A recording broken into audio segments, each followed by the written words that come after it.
စိတ်ပင်ပန်းလာတဲ့အခါမေတ္တာပို့ပါဖရာတပည့်တော်ကိုအကျင့်ချင်းပင်ပန်းဆင်းရဲအောင်ပြုလုပ်သူများလေဒီနေ့မှစပြီးအေးချမ်းနိုင်ပါစေ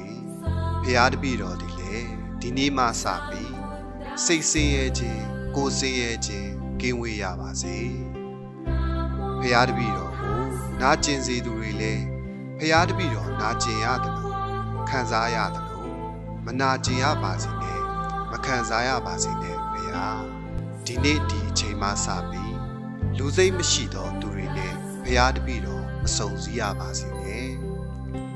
ဖရာတပည့်တော်ဝမ်းနဲ့၍ကြသောမျက်ရည်များသည်လေဒီနေ့ဒီအချိန်ဒီနေရာမှာနောက်ဆုံးဖြစ်ပါစေဖရာရှင်တန်ရတာပင်ပန်းတဲ့အခါတိုင်းကိုကိုဒီလိုလေးမေတ္တာပို့ကြည့်ဖို့မမေ့ပါနဲ့နော်